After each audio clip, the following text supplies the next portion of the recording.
Gyro was a seemingly average boy living in modern-day Japan.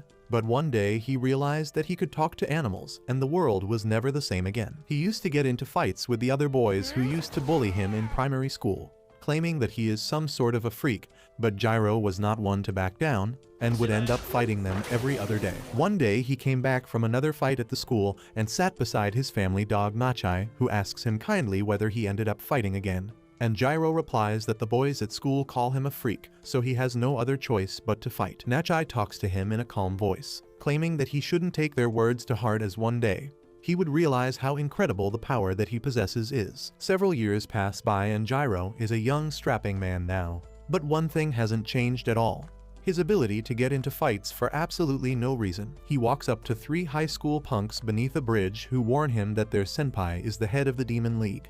But Gyro seems completely unbothered as he picks his nose, and replies that he doesn't care and think that his senpai is just a prick and nothing else. Hearing this, the goon gets mad and tries to punch Gyro, but he is too fast for the punk and dodges the hit easily before kicking the man down into the river. The other 2 boys get a little scared, wondering what kind of ninja moves were that. But Gyro is not someone who backs off easily and starts teasing the other 2 guys as well, forcing them into a fight. Both of them decide to attack him together, but they are no match for Gyro, who easily outclasses them and sends them all running beaten and wet. Suddenly Gyro hears the voice of someone from behind, thanking him for the help, and he turns around to see a crow and a cat walk up to him. The cat thanks him once again, claiming that lately those goons have been creating a lot of problem for them, but the cat is more worried about Gyro, as the goons might decide to take revenge on Gyro sooner or later. Gyro tells them not to worry about it, as he knows how to move around these situations. With that, he bids them goodbye and moves back towards his house. He finds his dad waiting for him,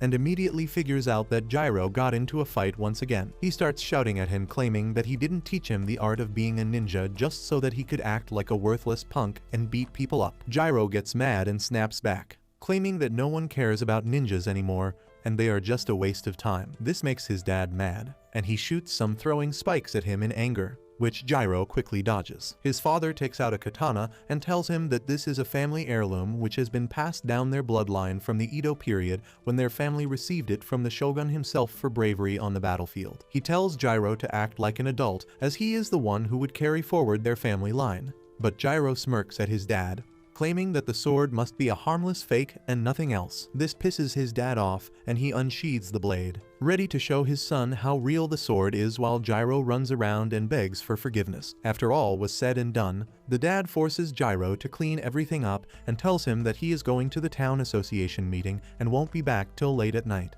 so he should lock up before sleeping. Gyro murmurs that he is not a child when suddenly the crow from earlier reappears and shouts at Gyro that they have an emergency. He claims that a cat in the woods seems to be in terrible condition and quickly leads Gyro through the forest, where he finds the cat laying on the soil in a puddle of blood. Gyro realizes that the cat is still alive somehow and wonders what might have resulted in this. He calls onto the cat, trying to make sure that it's still alive, and suddenly something happens inside the soul of the cat, as it seems like a demonic being just woke up. Gyro takes the cat back home and patches it up enough that it regains its strength slowly and finally opens his eyes. Gyro enters the room with some cat food and notices that the cat seems to have passed the most dangerous stage and should be fine now. He asks the cat what his name is, claiming that even stray animals have their own names, and the cat replies sarcastically that even if he told him his name, the humans are too stupid to understand any other language. Unbeknownst to him, Gyro is capable of understanding animal speech,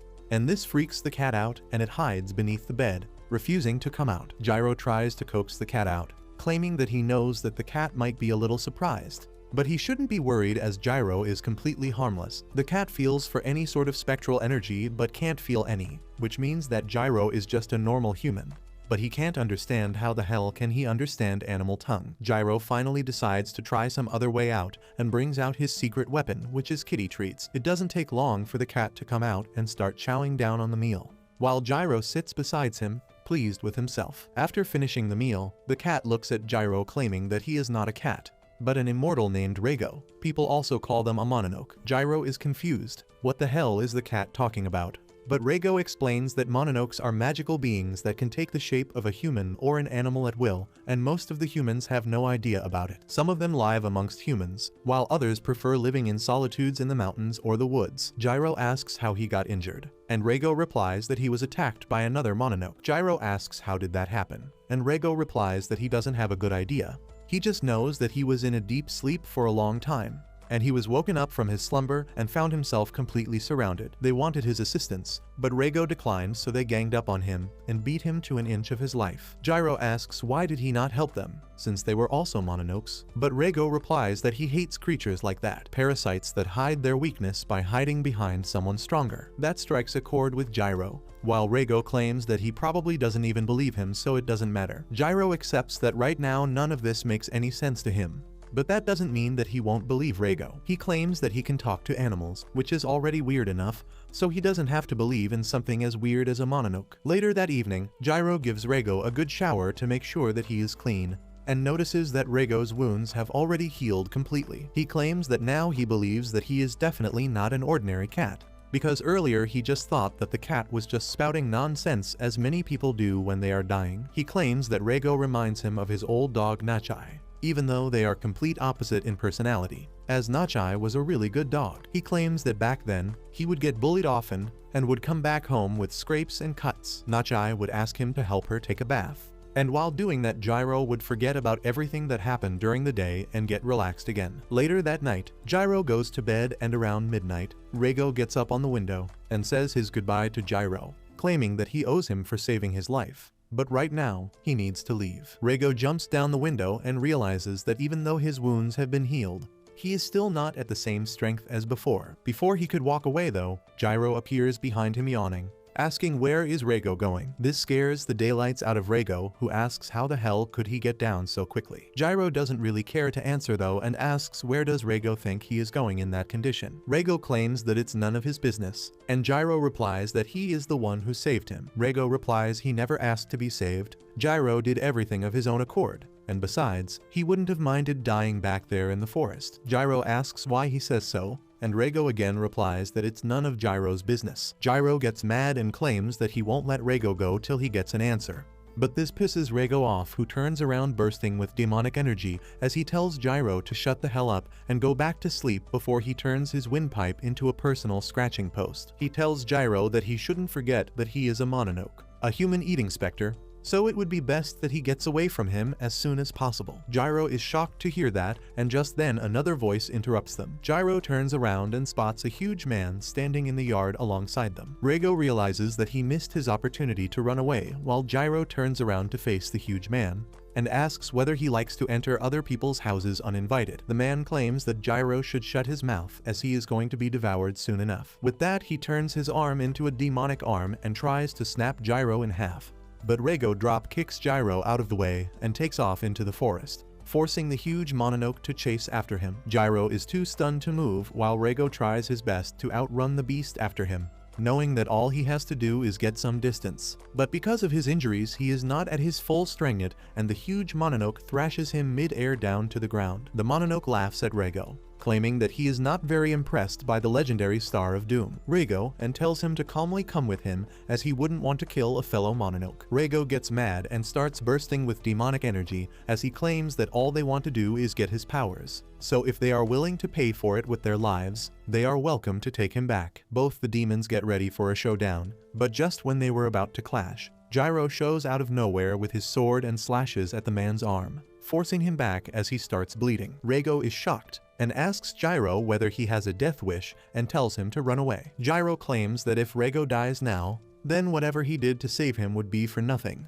and he won't let that happen. Reigo angrily tells him to get away as this is not a street scuffle between boys, but it's too late now. The giant demon gets mad and transforms into a weird Bigfoot-looking monster. The huge monster is amazed that Gyro doesn't seem to be fazed by his huge size or the fact that he is a human-eating demon, so he attacks Gyro outright to see what he can do. Reigo thinks that Gyro is done for, but to his surprise, Gyro manages to escape and appears behind him with a sword. What Gyro didn't expect was the monster to be so fast, as he appeared behind Gyro mid-air and stabbed him with his finger, making a shish kebab out of him. Gyro starts spouting blood, but still he tries to swing his sword, but the monster is too quick and dodges it again. Gyro falls to the ground in a pool of his own blood, and the life starts to drain out of his eyes. Reigo walks up to him completely stunned, thinking about how weird of a human Gyro was. He saved a Mononoke for no reason, and was willing to give his life away to save a beast who would eat him the moment he gets a chance. The Bigfoot monster laughs at Gyro and tells Reigo that he must haven't eaten food for a while and must be hungry,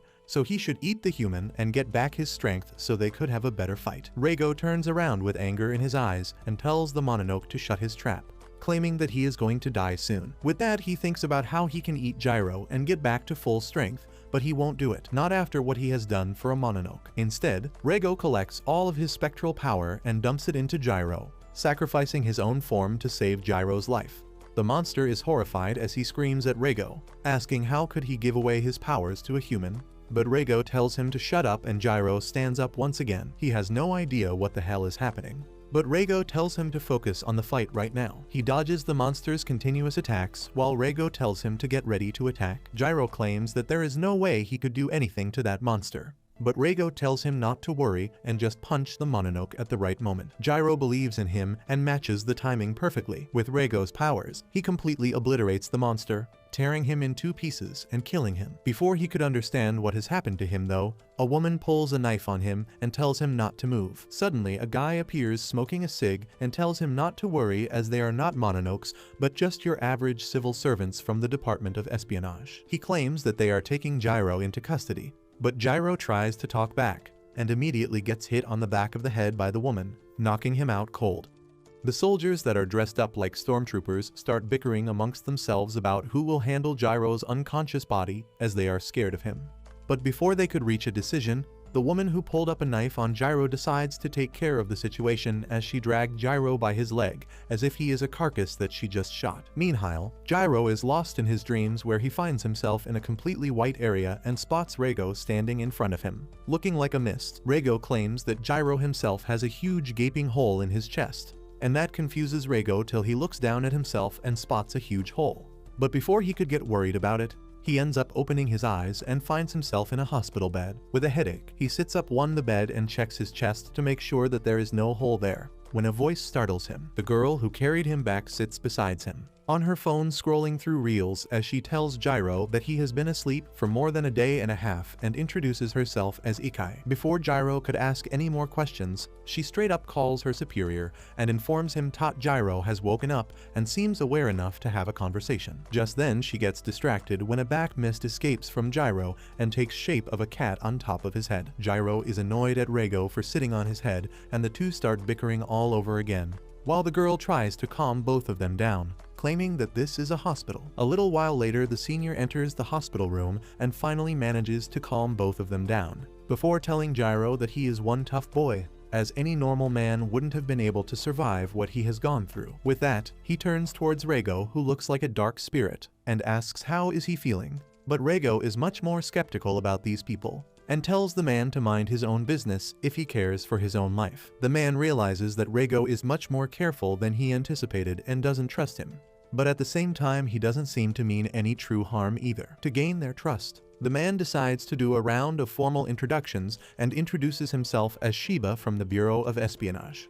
Gyro butts in, claiming that he knows who he is working for as he said that already before. What Gyro wants to know right now is why they were taken in by them. Shiba is surprised that Gyro remembers all that even after being bonked on the head. He turns towards him and asks whether he knows anything about a group called Oniwaban. Gyro raises an eyebrow as he has heard his dad talk about them, and replies that he knows that they existed during the Edo shogunate and were undercover agents selected by the shogun himself. Shiba is honestly surprised that Gyro knows all that, and replies that their job didn't end with the Edo period. In fact, they were carried forward through time, even to this modern day where they are known as the Bureau of Espionage. He claims that finding intelligence and counterintelligence in their own country and outside the country is their bread and butter, and moreover, their job is also to find and destroy the Mononoke. He continues that Mononokes rarely create any big incidents, and big incidents are generally caused by humans themselves, so most of the time their job revolves around guarding VIPs and investigating dangerous organizations. Shiba claims that his particular department focuses on the Mononokes,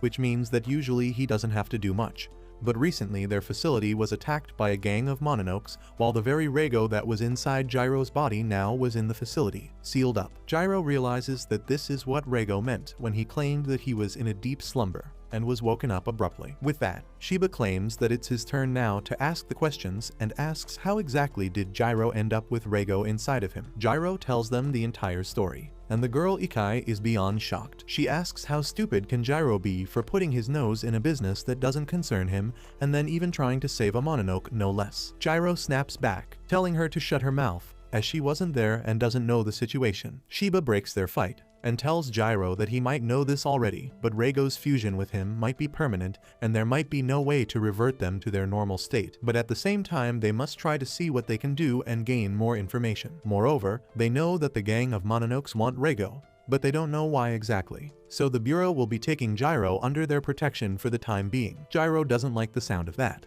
but Shiba claims that he doesn't really have much of a choice as a missing persons complaint has already been registered for him. He claims that Gyro will be shifted to a different facility the next day and warns that the hospital has multiple guards, so trying to escape would be completely useless. Gyro sits inside his hospital room all alone, bored out of his mind, thinking whether he will always be stuck in solitary confinement like this. Reigo laughs, claiming that he warned Gyro not to get involved, but he didn't listen. He claims that the Bureau is the one who sealed him away, so they are not going to treat Gyro like a human, and moreover the Mononokes who wanted to use Reigo's powers are still out there, and they won't sit with their hands tied and will surely try to get to Gyro. Before Reigo could even finish though, Gyro starts throwing a tantrum and gets up from the bed telling Reigo to be ready as they are breaking out of here. He claims that he is not going to sit and let someone else dictate what he can and can't do. Reigo claims that there are guards waiting outside the room, and he is not going to help Gyro get out of another mess that he creates. Gyro claims that he will manage everything by himself and looks at the crows sitting outside the window. Outside the room, 2 special agents are posted to keep an eye on everything, when suddenly they overhear a bunch of ruckus coming from inside. So they open the door only to get attacked by a bunch of crows at Gyro's command. Gyro runs out past them and escapes out of the hospital to his freedom. By the time sun was setting, he was on a bridge a little distance away from the hospital, thanking the crows for their help and hands over a plastic bag of snacks in return for their help. With that, Gyro returns back to his home to find his dad, but his dad ends up finding him instead right outside his home. Gyro tries to come up with an excuse, but his dad doesn't respond and tells him to follow. Gyro walks behind his dad, who leads him to an empty ground, and when Gyro asks why the hell did he bring him here, he receives a punch to his face, which sends him flying to the ground. Gyro apologizes for being missing for 2 days, but his father claims that Shiba has told him everything, and how he was taken by the Bureau of Espionage. He claims that he can't believe his own son is merged up with a Mononoke. Gyro is surprised and asks how the hell does he know all this, and his father replies that he knows everything because he himself was a member of the Bureau of Espionage once. Suddenly Reigo comes outside of Gyro in his spectral form, claiming that he did feel weird about the old man and his deadly intent, and now he knows why he felt like that. The old man replies that he is not going to let the Bureau or a Mononoke exploit him, so instead he is going to kill Gyro and Reigo before taking his own life as well. With that, he starts powering up while Gyro has no idea what to do. His father explodes into motion and tries to land an axe kick, but Gyro dodges away. It was not enough though, as the old man closes the distance before Gyro could ever react and lands a combo of punches that Gyro is not able to block. He falls to the ground again, bleeding from his mouth and breathing hard, while the old man claims that he was able to teach Gyro enough for self-defense and still had to train him into becoming a full-fledged warrior. But that dream will stay a dream. With that, he explodes into motion and jumps to finish Gyro off. But Reigo intervenes and uses his spectral claw to block the attack and push the old man back. He tells Gyro that the old man really intends to kill him, so he should start taking it seriously. Gyro gets pissed though and tells Reigo not to come out till he tells him to. He thinks about the time when he was young and would climb a tree to save a kitten, but didn't know how to get down. His father was always there to catch him in case things went awry. He got scolded about it, but his father was always there. The old man looks at him menacingly, claiming that for years he fought against his fellow men and the Mononoke in the Shadow Realm, a realm which is hell itself, and he did all he could to make sure that Gyro was kept away from that. But now he has spilled water all over his plan by meddling into things that he shouldn't have. Gyro smiles, claiming that he has no regret and promises to get out of this situation on his own. The old man gets pissed and rushes at him to land a punch, but instead of dodging, he headbutts the punch to try and slow down the momentum. But the old man is too strong, and Gyro is thrown back. Thankfully, he regains his balance mid-air and stands once again, blood running down his forehead. The old man realizes that Gyro is not going to back down even if he dies, and decides that he can't do anything about it. He admits defeat, claiming that he is the one who lacks the resolve, before walking off the ground. By the time night falls, Gyro is back in his hot tub, enjoying a soak when Rego tells him not to go running to the death's door so eagerly because then Rego saving his life would be completely meaningless. Gyro smiles and calls Rego his partner, claiming that now they are both in it together. Meanwhile, the old man gets a call from Shiba, who claims that they were worried when Gyro escaped the hospital. But if he is at his home, then everything should be alright. He claims that they are going to send in a car tomorrow to pick Gyro up, as he is now going to be one of them, and someone that they very desperately need. The next morning, he wakes up early to pack everything up, while Rego questions whether he thinks this is a good idea. Gyro, on the other hand, doesn't seem like a person who cares too much about thinking things through, but Rego warns him that he has no idea what these people are, and now that he has Rego's powers as well, he is one of a kind, and they have no idea what these people might or might not do to him. Gyro smirks, asking whether Rego is developing a soft spot for him, but Rego immediately tells him to shut his mouth. By the time he packs everything up and goes down to meet his dad, Ichai arrives looking all annoyed, claiming that she is here as his guard and chaperone, to make sure that he doesn't do anything idiotic like running away. She shows him that the company truck is waiting outside and that he will ride in the back with her. Gyro gets annoyed by how she looks at him as if he was an insect, and turns around to say goodbye to his old man before leaving with Ichai. His dad tells him not to die, and Gyro tells him that it's not that easy to kill him before leaving his house to start his new journey. As soon as they get inside the truck and it starts moving, Ichai puts on a pair of handcuffs on Gyro, surprising him as he asks why the hell is he being treated like a prisoner. Ichai wonders out loud, why the hell did she get the job of escorting this idiot, and claims that he feels like a prisoner because he basically is a prisoner. Gyro is confused and asks what the hell is she talking about. Ichai replies that the Bureau is an agency made to fight against the Mononoke, and right now, he is half human and half Mononoke, so technically he is nothing but a prisoner Mononoke for them. She claims that she has no idea what the higher-ups see in him for allocating so many resources on him, but she takes her work very seriously and will do everything as it needs to be done. Gyro looks at her and claims that he is being nice to her just because she is a girl, and if she was a guy, he would have dealt with her by now. This enraged her as she punches the truck wall right beside his face, causing a dent and scaring the crap out of him. She tells him that there are two things that she hates the most. Number one is Mononokes, and number two is sexist pricks like Gyro. She tells him that to her he doesn't even exist, so it would be better for him to shut his dumb ass up so she could do her work in peace. Just then Rego appears beside Gyro, telling the girl to shut her trap, as he was trying to nap, but clearly the two of them are not going to let him have any sleep. He looks at the girl, claiming that the Bureau must be really short-handed if they sent just one girl to guard them. Ichai looks at him with disgust and tells him that she doesn't talk to dirty Mononokes, but Rego continues, claiming that she has other issues to deal with right now. Meanwhile, the two drivers that were driving the truck start getting into an area which seems to be covered with thick fog. One of them wonders why there's so much mist here, but the driver claims that they are heading towards a mountain, and the mist must be coming from there. Suddenly, the driver spots someone standing in the fog in the middle of the road. He turns around to tell the other guy beside him, but the moment he turns his head, he sees that a man with some weird glasses has taken off the head from the body of his friend. Inside the back of the truck, they suddenly hear a scream and a loud jolt that completely sends them sprawling as the lights start flickering. Ichai realizes that something has gone horribly wrong. She gets up and tells Gyro to stay inside the truck while she goes out to investigate, and Gyro tries to protest, but she shuts the door and climbs out. She looks around and realizes that they have entered Spectral Mist Zone. She was starting to wonder how the hell could she make such a big mistake when suddenly she hears a voice coming from behind and spots the man with the weird glasses sitting on top of a giant man-looking creature devouring the two drivers. He claims that he was pretty excited for this mission, hoping to get some good action against the Bureau, but all he got was two useless drivers and a guard that to a female. Ichai gets annoyed, mumbling that all men are misogynistic and sexist pricks before tapping on her watch and transforming into her battle uniform. which doesn't look much different to be honest from her normal look. The glasses boy finally gets excited and tells the giant idiot to stop chewing like a moron as they have to fight again. Suddenly, the mist covers them once again and they turn into their Mononoke form. Ichai immediately takes out her gun and starts shooting as if she is in an American high school. But the giant doesn't seem to be affected in the least, as he simply blocks everything off with his arms. Meanwhile, the other guy uses the distraction and attacks her from behind. She manages to dodge it,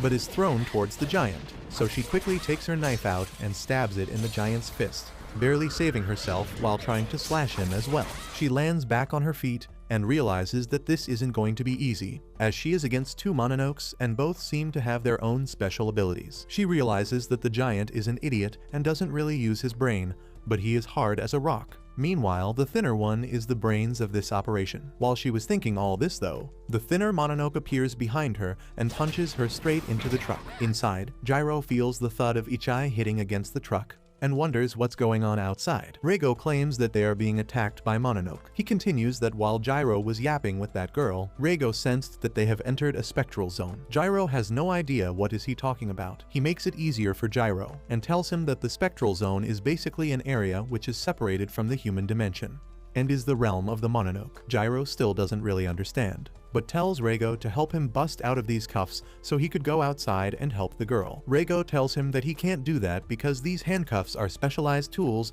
and are used to block spectral energy, so he can't do anything right now. Gyro gets pissed and claims that he will get Ichai to take them off then. But Reigo claims that he should just let the Bureau and the Mononoke fight it out while they scram, because to both of them, Gyro is nothing but a piece of meat to be used and experimented on. So why should he get involved? Gyro claims that there is a person fighting outside for their safety, and he can't call himself a man if he sits inside twiddling his thumbs and doing nothing. Just then, the conversation gets interrupted by the giant punching the back of the truck, splitting it in two, causing Gyro to be sent flying. The thin Mononoke jumps on top of the truck and looks at Gyro, claiming that for some reason he was told to get him back alive, but he doesn't really care much. He still gives Gyro 10 seconds to make a decision, whether he would surrender peacefully or become food for them. Gyro immediately turns to Ichai and tells her to untie him, but Ichai refuses. Gyro gets mad, calling her insane, but the thinner Mononoke claims that 10 seconds are over, and now he is going to be eaten whether he likes it or not. Gyro again tells Ichai to get him out of these cuffs, and the tense situation reminds her of her childhood. At the funeral of her own mother, who died trying to defend people against Mononoke for the Bureau, she remembers how she promised her father that she will start training from that day on and make both him and her mother proud. Ichai snaps her out of her memories, as he tells her that he knows that she wants to do her duty perfectly, and right now, that means freeing him from his cuffs. Just as the giant was about to attack again, Ichai takes a deep breath and cuts him out of his handcuffs, releasing all his powers. Gyro immediately jumps up in the air, and alongside Reigo's powers, delivers such a powerful punch that the fatty completely evaporates from Earth. The thin bloke is shocked to see his powers, and Ichai takes advantage of that, appearing behind him and slashing him to bits with her blade. Gyro gets back up and tells Ichai that she fought for them and he fought to help her, so that makes them even. Ichai looks at him with a bit more respect and claims that now that the truck is gone, they don't have much of a choice but to walk the rest of the way. It takes them a full day before they are able to reach the headquarters. The next morning, Gyro wakes up near the pier and starts brushing while thinking about everything that has happened to him in the matter of a single week. He found the existence of Mononokes, got attacked by them twice, and now he is here. His thoughts are interrupted by Shiba, who asks how is Gyro liking it here. Gyro claims that he hasn't had a single moment to himself, as he is always being monitored.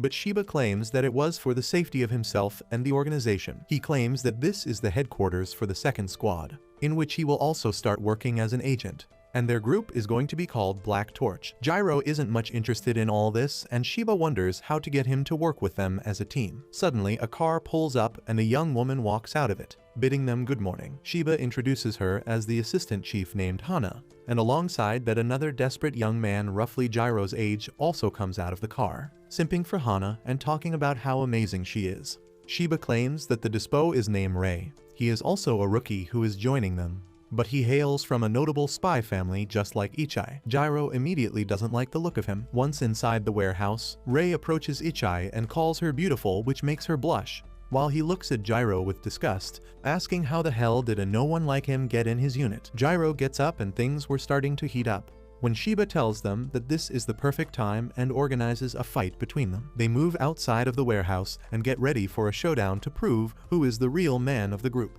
Reigo suddenly appears behind him, yawning, asking why can't he simply have a good nap without any disturbances, and Gyro tells him to go back to sleep, as he didn't wake him up. But Reigo claims that he could sense the eyes of this spectacled nerd on him staring him down, and he couldn't ignore it. Gyro tells Reigo that the nerd wants to fight him, and that's why they are here. But Reigo couldn't care less. Ray gets ready with his sword, and Gyro asks Sheba why the hell does Four Eyes get to have a weapon while he is without. Sheba replies that Ray belongs to an old family who served the shogun, and his family specializes in the art of sword fighting. He claims that Ray's ancestors were the ones that taught the shogun and the princes how to fight with a sword. Sheba claims that the nerd likes to fight with a sword, but it's no matter as Gyro can grab a weapon of his choice as well. Ray excitedly tells Gyro not to hold back and use the brand new weapon that he has acquired, pointing at Reigo. Gyro responds by telling him that Reigo is not a weapon and is only a cat, who has nothing to do with this duel as it is between the two of them. Gyro turns towards Reigo and tells him not to interfere during the fight. Reigo claims that he doesn't care and is heading back to sleep. With that, he disappears. Suddenly, Ray drops his sword to the ground and turns around, claiming that it isn't going to be fun this way. Gyro is confused, and the nerd replies that it's a handicap, since if Ray fights like his usual self, it would be over too soon and it won't be any fun for the spectators either. He claims that he would even close his eyes to make it more of a contest. This pisses Gyro off completely as he gets ready, claiming that he would beat his punchable face in. While the onlookers watch, Gyro runs at Ray and jumps in the air ready to punch him on the back of his head, while Ray faces the sea with his eyes closed. Ichai wonders whether he is doing this so that Ray can't figure out his footsteps, but Sheba thinks that Gyro is too hot-headed to think it through this well, and Ray has more of a sixth sense, a 360-degree awareness which makes him a wall of blades. Right on cue, Ray turns around, grabs his sword at the speed of lightning, and strikes Gyro right in his face, knocking him down to the ground. Henna feels bad for Gyro, while Ray starts blabbering about how they should end the fight right here, as if they continue, Gyro just might die as he won't be able to handle blows like this. Sheba, however, tells him to shut up and look behind him. Ray turns around only to see that Gyro is back on his feet, wiping the dust off of him, claiming that it was just a scratch and nothing else. Ray has to agree that Gyro has quite a bit of resilience. Gyro claims that his grandpa has been beating the crap out of him ever since he was little, so Ray's little swordplay won't do anything. Hearing someone call the art of swordsmanship a play triggers Ray, as he claims that the art that he has been gifted with has been in his family for centuries, and it is the art to kill. Disrespecting it is an offense punishable by death. Gyro simply smiles and tells the nerd to bring it on and punish him if he can. Sheba realizes that something interesting is going to happen, and tells Henna to record properly. Gyro rushes at the nerd once again, just like the last time, and Ray thinks that Gyro is the kind of guy who would rush at things the same way till it works.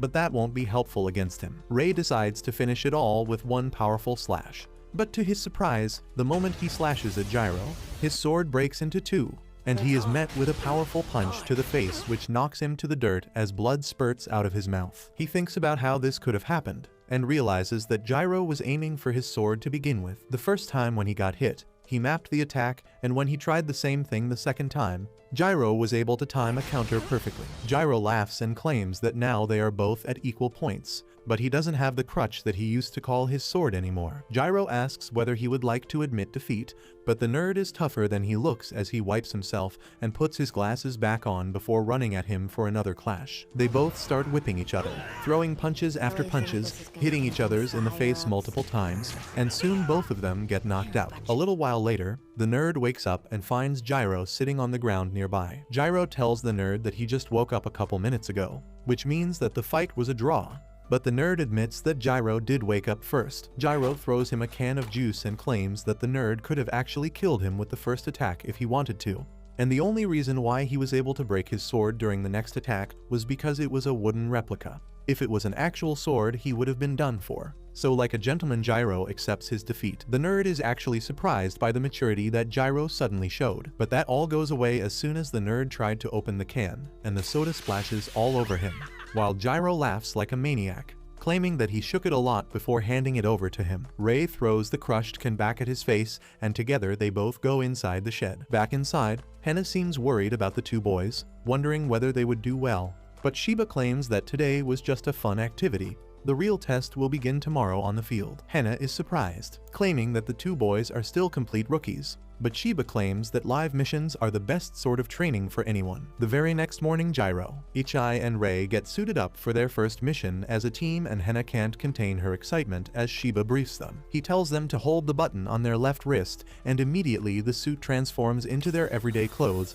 so that they can blend in with the public. Shiba then tells Gyro to double tap the button, and the moment he does that, he turns completely invisible to others. Shiba claims that the invisible mode is still a new addition and should be used sparingly as it has some negative effect on other gear. He tells them that they will learn the rest while using them and loads them up in a car before leading them to a shrine. Gyro wonders what the hell are they doing at a shrine, but Shiba claims that the shrine is one of the hidden locations of the Bureau, and they are here for some things. On the way, Gyro notices a guy in a hoodie eating a chocolate bar as if he is an animal.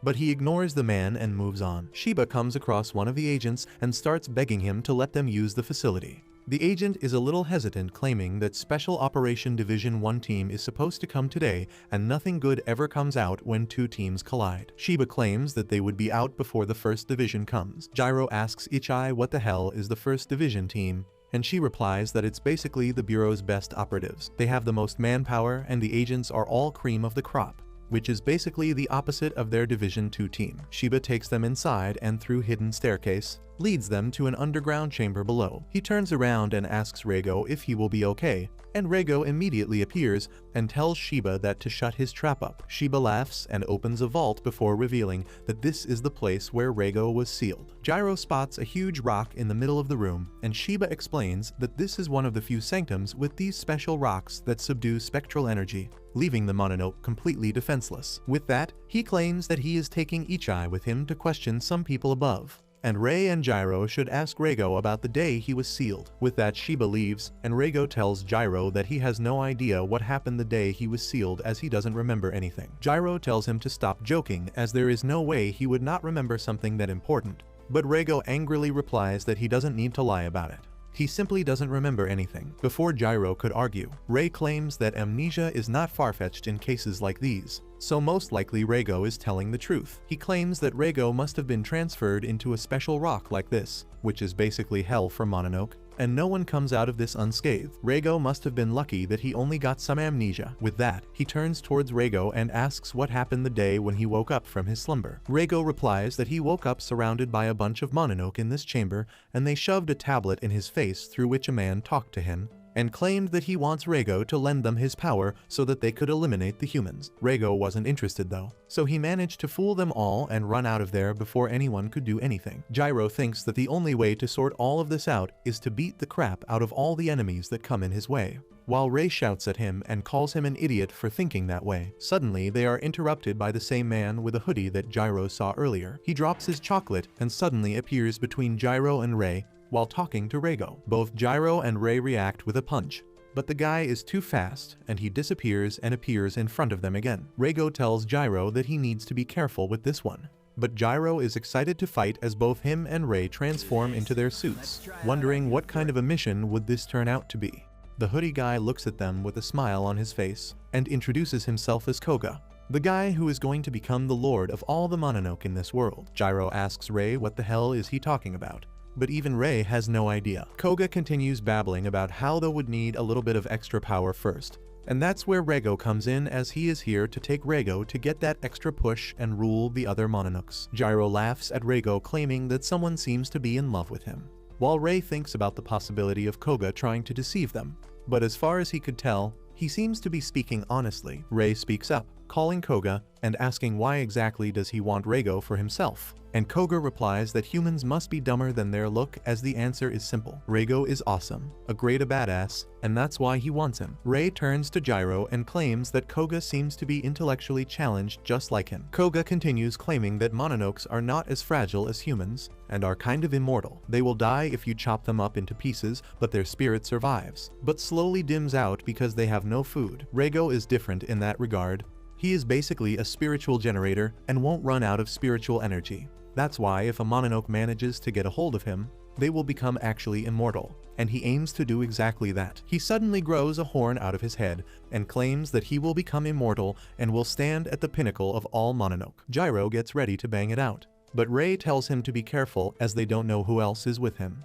But before he could continue his thought, Koga appears in front of him as quick as lightning and kicks him straight in the chest, knocking the breath out of him before kicking him again, blasting him near the spectral rock. Before Gyro could respond, Koga grabs him by the face and shoves him into the ground, claiming that he has no use for him apart from the fact that he still has Reigo bonded to him. He then turns towards Reigo and picks him up like a stray kitten and starts talking about how he would soon free Reigo from the idiot that he is attached to, and then together they can rule over all the other Mononoke. Reigo, however, crushes his dreams by calling him a wacko, claiming that he is not going to work with him and he doesn't want to become a king to anyone, so he could take his kingdom elsewhere. Hearing this, Koga starts crying and shaking Reigo, asking how the hell could he say something as insensitive as that. But just then, Gyro tells him to shut his mouth as his voice is irritating and grabs his feet to prevent him from moving away. Just then, Ray gets into position as well, and with an incredible speed, he sends an aerial slash towards the Mononoke,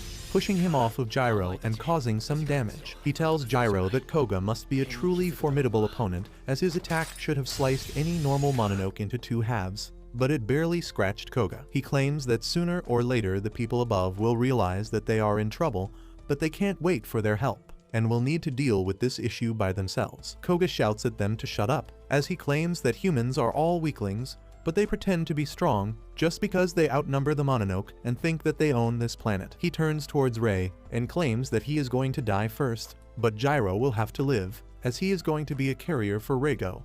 But he is going to remove Gyro's hands and feet for his own convenience. He claims that now he will show who is the master and who is the servant, and with that, he uses his blood to create a huge weapon, ready to attack. He jumps at them and swings his huge spear, while both Gyro and Ray dodge out of the way. Through the dust, Koga continues his assault and decides to go after Ray first and attacks him. Ray manages to block the attack with his sword, but the attack was so powerful that it snaps his sword into two pieces. With that, Ray has nothing left to defend himself with, and Koga thrusts his giant weird-ass spear in his stomach, blasting him back on the ground. Ray spills blood from his mouth, realizing that Koga is much stronger than he initially thought.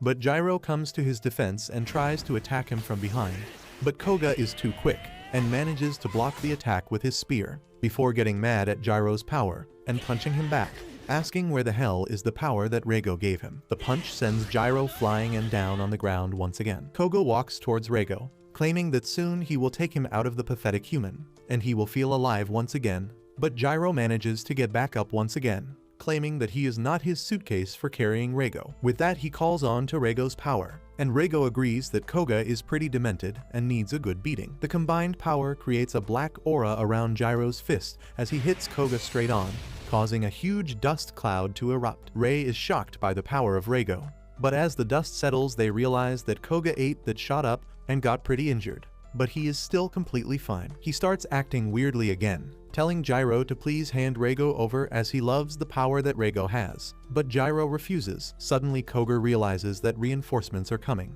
and right now he is not in the condition to deal with them, so he decides to dip for now. He tells Gyro that he should take care of that mouth, as it will get him killed one day. With that, he creates a portal and gets out of there just as Ichai runs in with another older man named Toke, who is from the first squad. They get out of the facility and sit back outside near the shrine, while Shiba talks to the leader of the first squad, who warns him that his antics will result in a disciplinary hearing. He tells her to take it easy, but she simply rolls off in her whip, leaving Shiba and his team behind. Shiba turns around thinking about how in his mind, both Ray and Gyro qualified the entrance test as they managed to hold their own against a seriously powerful Mononoke. He asks Ray if he is doing alright, but Ray didn't like his performance, as he thinks about how completely useless and powerless he was while the Mononoke was beating him left and right. He thinks about how if it was not for his uniform, he would have been dead by now. Ichai thinks about how if she was strong enough, she would have realized that something was wrong and might have been able to help him. While Gyro thinks about what the hell Koga wants from him and Reigo, Shiba tells them not to worry about what happened today as it was just a team bonding exercise, and now he knows that they will be able to work better as a team. The next morning, he gets them ready for a training session, claiming that today would be the day for conditioning. Before he could properly explain what was about to happen during the training, a young girl appears on top of the facility, laughing and jumps down towards them hoping to glide or something, but obviously the little idiot straight up crashes on the ground before getting back up, claiming that she will be training them today. With that, she goes and sits on top of Shiba's shoulders, while Shiba explains that the girl is named Fuyo and is a Mononoke. He tells them that while the Bureau eliminates any Mononoke they see, they also spare the friendly ones and take a more collaborative approach with them. Fuyo warns them that she is not the one to bow down to any humans, as should be apparent by the fact that she is sitting on top of a human. She then turns around to face Reigo and claims that he looks quite cute and cuddly for a dirty stray. While Reigo calls her a tiny pipsqueak, they both start arguing against each other, calling them names, but Shiba tells them to stop as the training is about to begin. He tells the three rookies that Mononokes are capable of inducing hypnosis and hallucinations, so every agent should be capable of breaking free of such things. Today's training session would be about that itself. The objective is simple: get out of Fuyo's hallucination spell safely. With that, Fuyo gets ready and casts a flowery spell, which encases all three of the rookies into a closed lotus. Once inside, Rei finds himself in a shallow pond surrounded by lotuses. He walks forward wondering what kind of a world is this, and how will he be able to break out of here. Suddenly, he finds himself at the edge of the pond and spots a familiar-looking cave in front of him. He tries to remind himself that this is just an illusion. But then he notices a young man with white hair coming out of the cave with his sword out. He recognizes his brother, and again tries to remind himself that this is all just an illusion. But his brother calls out to him before jumping in to attack, while Rei barely manages to get his sword up in time and defend against his own brother. Meanwhile, Ikai is in her own dream. She spots her younger self gardening happily with her mother, who asks Ikai whether she wants to be a gardener when she grows up.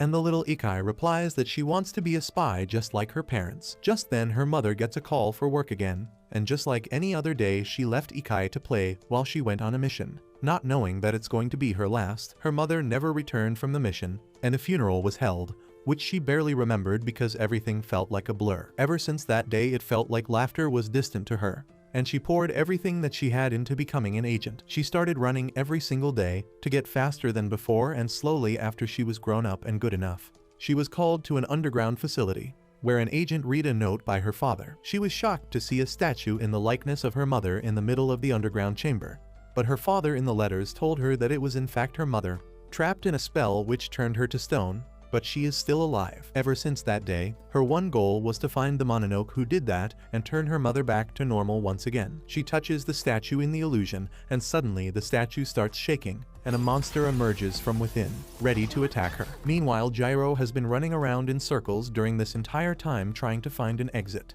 when he suddenly ends up coming face to face with a huge shadowy demon. Reigo seems to recognize it, but he knows that they are in a hallucination, so it can't be real. Gyro, however, doesn't really care, and gets ready to smash it to pieces. Back near the cave, Rei remembers how it used to be when he was younger, always sparring against his twin brother Shin, who was just minutes older than him, but was better at sword fighting than he ever was. Shin easily knocked Rei to the dirt every single time. One such time he remembers how after being bloodied up, their father praised Shin for showing excellent swordsmanship. While Rei was still on the ground, Shin beams at his father, but then immediately picks his brother up, and then starts patching him up. Rei jokes about how he has another scar to hide now, while Shin apologizes, claiming that he wasn't going to go that hard, but he ends up losing himself in the flow. Rei tells him not to apologize, claiming that to be the leader of their clan, Shin needs to get stronger, and if for that to happen, Rei has to be a stepping stone, he would gladly do that. Shin laughs at the comment, claiming that Rei is no stepping stone,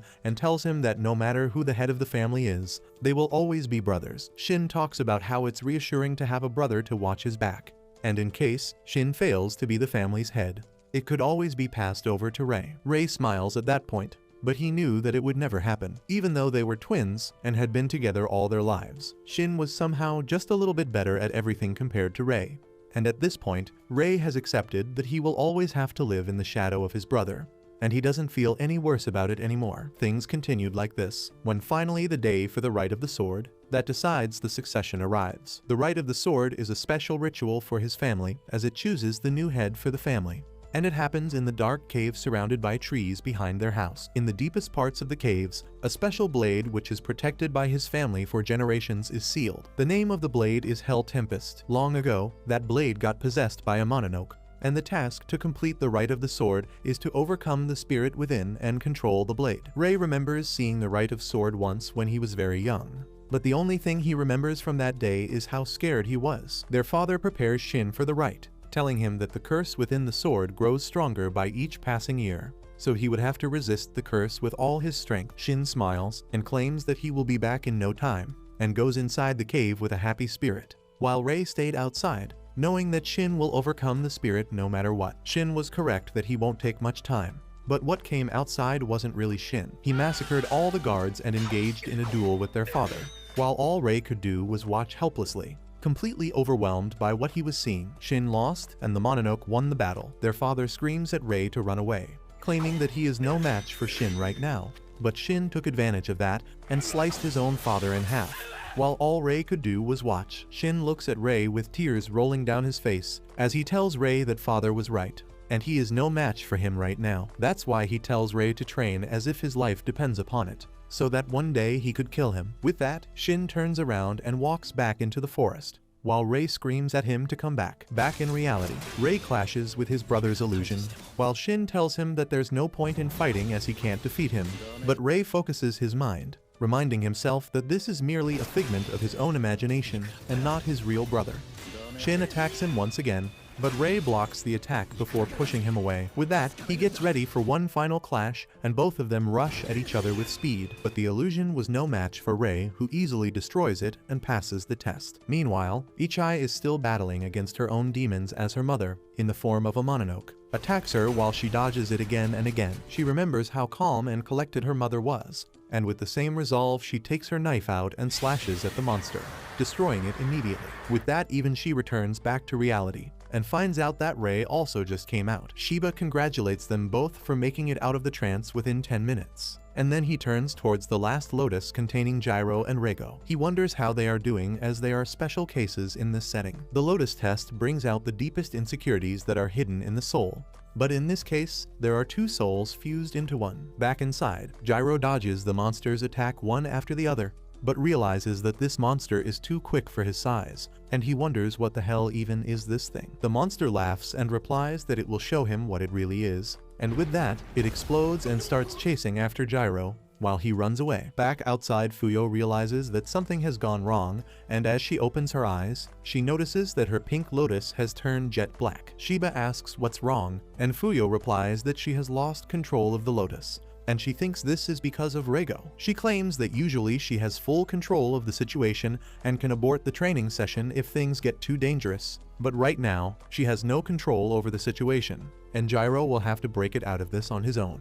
Otherwise, he would be crushed within the lotus forever. Back inside, Gyro and Rego are suddenly transported to another era. They look around and find themselves near the shrine where the black obsidian rock in which Rego got sealed was. But instead of being underground, it was on top of the shrine, high and mighty. Rego has no idea where they are when suddenly they hear the voice of a young man running up to the temple and thanking Lord Rego for the bountiful harvest that their village got. Rego and Gyro are shocked to hear this, but what's more shocking is that Rego appears near the shrine and tells the young man that he doesn't have to come here every single day and that he hasn't done anything for the bountiful harvest. The young man smiles and responds that in the other villages, the Mononoke and the demons are fighting and killing humans day after day, but thanks to Rego they are too scared to come to this village, keeping the people here safe. Rego looks away and claims that he isn't doing all this to save them or anything. It just so happens that he likes this place and wants to stay here. The young man claims that just because of his mere presence, the villagers are safe, and that makes him really happy. With that, the young man leaves a radish and some fish for Rego and leaves the shrine, promising to come the next day.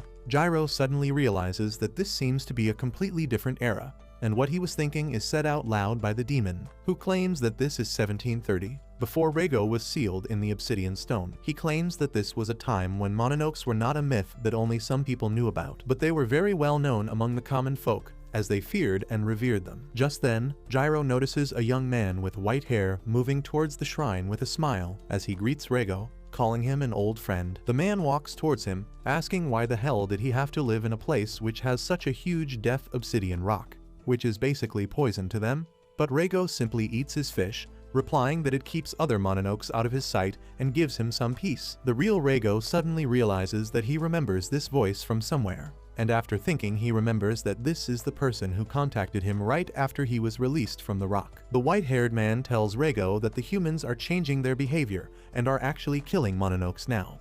Reigo doesn't seem to care much and claims that some of the Mononokes were getting too cocky and killing humans in cold blood, so this was bound to happen. The white-haired man replies that it's not just that, it's also the fact that they are making an organized anti-Mononoke force which is backed by the Shogun himself. And with an organized force, they are hunting down Mononokes one by one. He claims that some of the Mononoke have even joined the humans to save their own skin. And this is changing the natural order, where the Mononoke prey on the humans and the humans fear and revere them. Reigo claims that he still doesn't care about all that, and asks what he wants. Suddenly, a bunch of Mononoke appear out of nowhere, and the white-haired man tells Reigo that he is preparing a force of his own to counteract the humans, and he wants Reigo to join them. Reigo straight up refuses, claiming that he doesn't want to be a part of any such groups. The Mononoke in front of him start shouting, claiming that he is not understanding the scope of this situation, and some ask whether he is on the side of the humans, but the white-haired man silences them all and turns towards Reigo,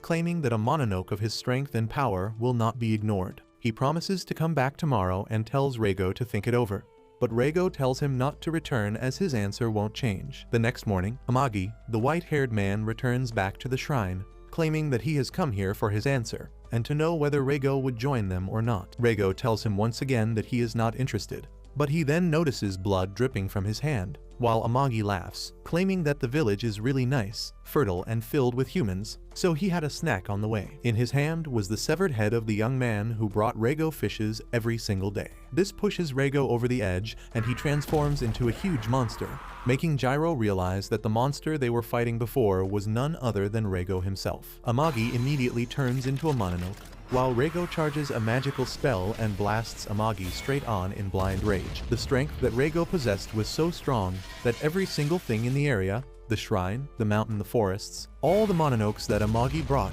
and even every single villager was completely demolished. Amagi himself lost an arm and was in terrible state, claiming that Reigo is just as strong as he imagined. But now, with the destruction of the entire village, the humans will turn against him and will eventually hunt him down. So the best course of action for him would be to join the Mononoke. But Reigo thinks for a while, remembers how the young man called him the saving grace of the village, and with the carnage he just committed, he decides that he is not going to take any sides, and walks towards the Death Obsidian. Amagi shouts at him to stop, but Reigo fuses with the Death Obsidian, sealing himself in the rock for an eternity. They soon return back into the dreamlike state with the ghost of Reigo in front of them, mad at the fact that Reigo fused with a human and took a side when he decided that he would never choose sides. The monster attacks them, but Gyro jumps out of reach and asks Reigo whether they should end this charade. Reigo gives Gyro all his powers and they get ready to fight. Back outside, Fuyo continues her hardest to regain control over the Lotus, but fails repeatedly. Just then, a crack emerges on the Black Lotus, and a huge demonic hand breaks through the Lotus, followed by Gyro and Reigo coming out, angry at the fact that they were the last to finish the task. Soon, over some sodas, Gyro explains everything he saw, and Shiba realizes that they have found some really interesting news. Hana asks whether she should report this to the higher-ups, but Shiba refuses, claiming that they would use this information as leverage, and starts coming up with a plan to go forward and find the Samagi. But that's where this video ends. Remember to like and subscribe to the channel. Thanks for watching, and I'll see you next time.